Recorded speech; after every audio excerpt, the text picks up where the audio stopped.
Assalamualaikum warahmatullahi wabarakatuh. Perkenalkan saya Dia Puji Lestari dari Fisika Angkatan 2019. Untuk memenuhi mata kuliah Praktikum Fisika Radiodiagnostik dan Radioterapi, di sini saya akan menjelaskan sedikit mengenai pengukuran kualitas berkas sinar X atau HVL.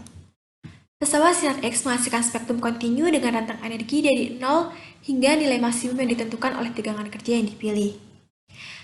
Energi yang lebih rendah dari nilai maksimum, energi efektif pada umumnya berada pada sekitar daerah intensitas maksimum dan besarnya mendekati sepertiga dari energi maksimum. Suatu sinar X umumnya dikarakterisasi dengan energi maksimumnya, tapi energi efektif yang dipakai. Jika sinar X energi rendah tidak memiliki energi yang cukup untuk menembus pasien, maka tidak berperan dalam memberikan informasi diagnostik pada film atau citra, bahkan mengakibatkan tambahan penerimaan dosis pasien yang sebetulnya tidak diperlukan. Pada gambar A ini menunjukkan spektrum sinar X setelah difilter dan yang B menunjukkan energi sinar X sebelum dan setelah difilter. Yang pertama, saya akan menjelaskan mengenai kualitas berkas pesawat sinar X, di mana daya tembus sinar X ini menunjukkan energi efektif berkas sinar X itu sendiri. Dan sinar X yang memiliki energi tinggi memiliki daya tembus yang lebih tinggi dibanding berkas sinar X berenergi rendah, sehingga dikenal dengan kualitas berkas sinar X. Untuk pesawat radiodiagnostik, kualitas berkas ini dikarakterisasi secara numerik dan diukur secara cepat menggunakan teknik tanpa pembongkaran tabung atau non-invasif. HVL ini adalah ketebalan bahan yang dibutuhkan untuk mengurangi intensitas sinar X menjadi setengah dari intensitas semula. Keuntungannya untuk meningkatkan energi efektif sinar X yang secara tidak langsung meningkatkan kinerja pesawat sinar X. Kualitas ini mempengaruhi kontras film radiografi. Ada 3 bagian utama untuk pengaturan HVL. Yang pertama yaitu tabung sinar X, 2 detektor radiasi, yang ketiga ketebalan nilai filter.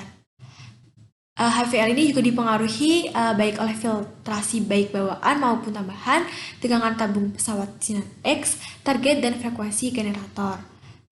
Sehingga sebelum pengukuran HVL perlu dilakukan uji konsistensi dan akurasi KV sehingga dalam perhitungan dosis hasilnya lebih akurat.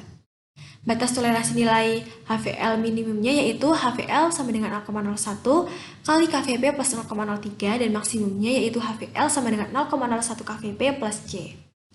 Yang kedua yaitu pengujian HVL. Dilakukan melalui penyinaran berkas radiasi dengan variasi penambahan ketebalan filter aluminium pada berkas. Tujuannya untuk memastikan batasan yang diterima bahwa pesawat sinar X ini memiliki filtrasi yang cukup pada berkas untuk menghasilkan HVL yang tepat pada tegangan puncak tabung tertentu. Frekuensi evaluasi HVL minimumnya adalah pada saat commissioning setiap tahun. Nah, di sini peralatan diperlukan seperti dosimeter untuk radiografi energi rendah, meteran, HVL kit aluminium dengan ketebalan bervariasi 1-5 mm dan plat logam untuk melindungi detektor dari sinar X. Berikut ini adalah gambar pengukuran HVL menggunakan non-invasif beam analyzer di mana terdapat anoda, filter, dan detektor. Berikut adalah tahapan pengujian kualitas berkas radiasi. Yang pertama, memposisikan tabung sinar X tegak lurus menghadap meja dengan jarak fokus ke alat ukur radiasi 1 cm. Kemudian mengatur kolimasi dengan ukuran 15 cm x 15 cm. Mengkondisikan penyinaran 80 kV peak atur miliampere second yang sesuai misalnya 5-10. Lakukan penyinaran tanpa adanya aluminium di kolimator dan catatan paparan yang dihasilkan. Memasang aluminium 1 mm di kolimator dengan pita perekat sehingga menutupi area berkas radiasi. Lakukan penyinaran dan catat paparan yang dihasilkan.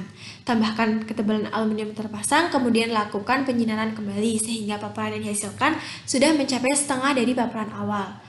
Kemudian yang terakhir yaitu membuat grafik logaritmik antara fraksi atenuasi dan ketebalan aluminium, sehingga dapat dicari nilai HVL dari setengah fraksi atenuasi awal. Agar lebih jelasnya, mari kita lihat video berikut ini. Nah, di sini ada aluminium dengan berbagai ketebalan, ada detektor ion chamber, dan ada tabung X-ray dan filtrasi. Di sini juga ada potongan model tabung sinar X dengan elemen filtrasi seperti penutup tabung kaca untuk jendela beryllium yang keluar. Ini digunakan untuk membangun X-ray yang dilemahkan. Ada juga area filtrasi yang berada di atas permukaan kolimator, jadi ini tempat untuk menambahkan plat atau filtrasi. sehingga kita dapat mengkombinasi total filtrasi dari sistem. Ini ada beberapa ukuran ketebalan filtrasi dari aluminium, juga ada ion chamber untuk mengukur penyinaran di lapangan penyinaran. Tapi kita harus mulai mengaplikasikan filter sehingga kita bisa melihat perbedaan dari ketebalan aluminiumnya. Untuk menunjukkan nilai HVL digunakan massa sebesar 25 dengan ketegangan 80 kV peak dengan teknik yang sama setiap single time sehingga didapat hasil terukur pada satuan miligram.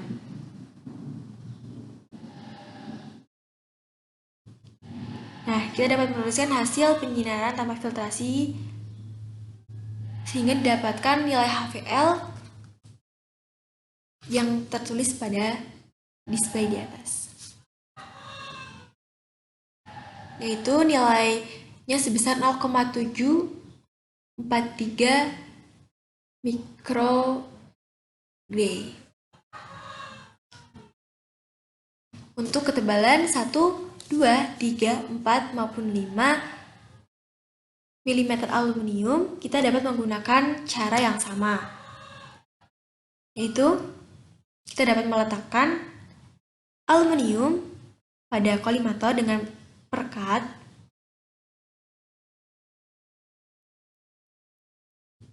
Kemudian kita dapat melihat lagi besarannya menggunakan 25 dan 80 kV peak dan didapatkan 1,170 mg pada display untuk hasil ion chambernya. Kita dapat melakukan pengulangan untuk besar ketebalan aluminium 2, 3, 4 maupun 5 mm.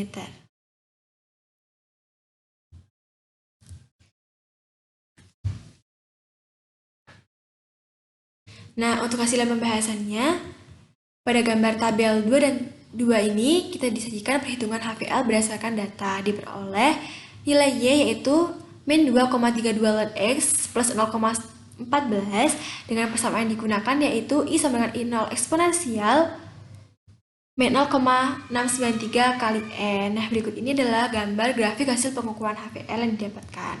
Sesuai dengan persamaan tersebut, maka nilai HVL dapat diketahui sebesar 1,75 mm bila dibandingkan dengan standar HVL minimum untuk 80 kV peak yaitu 2,3 mm al. Maka nilai HVL tersebut belum memenuhi persyaratan kualitas radiasi minimum yang disebabkan oleh filter bawaan dan desain tabung yang tidak memenuhi syarat minimum. Sehingga hal tersebut menunjukkan bahwa fenomena yang terjadi disebabkan oleh salah satu faktor yang menunjukkan kinerja pesawat sinar X yaitu kualitas berkas radiasi yang belum memenuhi persyaratan minimum. Sehingga dapat diberikan tambahan filter untuk memenuhi kualitas berkas yang diinginkan dalam penggunaan pesawat sinar X tersebut. Ketebalan filter ini dapat ditambahkan mulai dari 0,5 mm, kemudian diukur kualitas radiasinya, apabila kurang dapat ditambahkan lagi ketebalannya sesuai dengan persyaratan internasional. Apabila tidak ditambahkan, maka diperkirakan jika pesawat yang tidak memenuhi persyaratan standar HVL minimum ini cenderung memiliki kebocoran tabung yang tinggi. Nah, sekian dari saya. Dapat disimpulkan bahwa apabila ketebalan filter yang digunakan tidak memenuhi syarat HVL internasional, maka dapat dipastikan pesawat sinar X ini memiliki kebocoran tabung yang tinggi. Sekian materi dari saya. Terima kasih. Wassalamualaikum warahmatullahi wabarakatuh.